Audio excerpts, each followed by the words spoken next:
कामयाबियों की कथा डॉक्टर रामनिवास यादव से स्वामी विवेक भारती बनने तक, स्वामी विवेकानंद के पद चिन्हों पर चलने की प्रेरणा से उत्तर भारत के नारनौल जिले में धनावता गांव रामबास में अपने गुरुदेव महेंद्र प्रसाद मिश्रा जी के महिमा को भव्यतम संस्थान बनाने में असीम ऊर्जा, उत्साह, समर्पण के द्वारा जो जन सहयोग मिला है, उसी अनुभूति को चित्रित करते हुए समाज में कर्तव्य निष्ठता, कला, शिल्प, अध्ययन, अध्यात्म का समीकरण प्रस्तुत है, जिससे प्रेम, विश्वास और आस्था का परिणाम ज्ञात हो सके।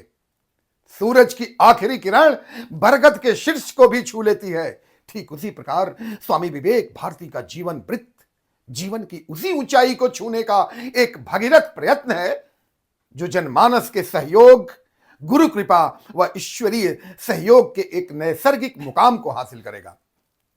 सादर दैनिक अभिवादन में doctor Janardan Yadav, Juliet Yankee official में आपका स्वागत है। गुरु मां एक दिन नजफगढ़ आई और रात्रि विश्राम के बाद प्रातः शिवालिक इंक्लेव में उन्हें मैं कार से पहुंचाने ले गया।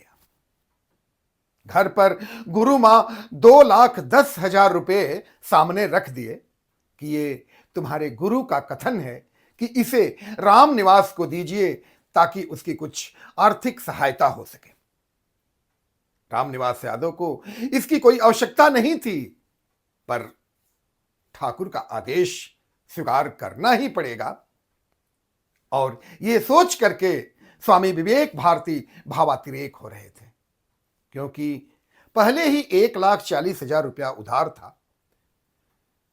खैर, धन को लेकर के इन्होंने गुरु मां को चेक दिया, इस कारण कि संसारिक लोभ मोह से विलग न हो जाए। चेक दे देने से इनको आत्म शांति चाहिए थी, और इन्होंने गुरु मां को वो चेक प्रदान किया। 18 नवंबर 1988 को इनका विवाह हुआ था और 21 नवंबर 1988 को अपनी पत्नी सविता यादव का नाम भारती रखा। इनके लिए विद्या की देवी सरस्वती का स्वरूप सविता यादव यानी भारती में अब विद्यमान हुआ। 2 अक्टूबर 2001 को गांधी जयंती के दिन लोहे के 4 बोर्ड बनवा करके उस पर भारती नाम जोड़ करके बोर्ड लगवा दिए। अब ये 2 न होकर के 1 हो गए। 12 वर्ष लगा था एक होने में। धुन के पक्के विक्रम सिंह यादव वर्ष 2001 में विभिन्न परीक्षाओं में सफल होते होते लोक सेवा आयोग की परीक्षा पास कर ली और बोले कि भाई साहब, पेन के उद्घाटन का समय हो गया है, जबकि पेन को दिए हुए 7 वर्ष हो चुका था। मैं बोला कि अब तो उसकी स्याही सूख गई होगी।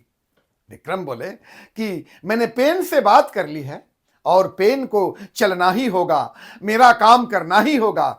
विक्रम का विश्वास उस समय एवरेस्ट से भी ऊंचा उठ चुका था। मनुष्य का विश्वास निर्जीव वस्तुओं को भी आज्ञा पालन करने के लिए वध कर सकता है। विवेकानंद शताब्दी समारोह का वर्णन अगले एपिसोड में होगा। आपकी प्रतिक्रिया आवश्यक होगी। धन्यवाद।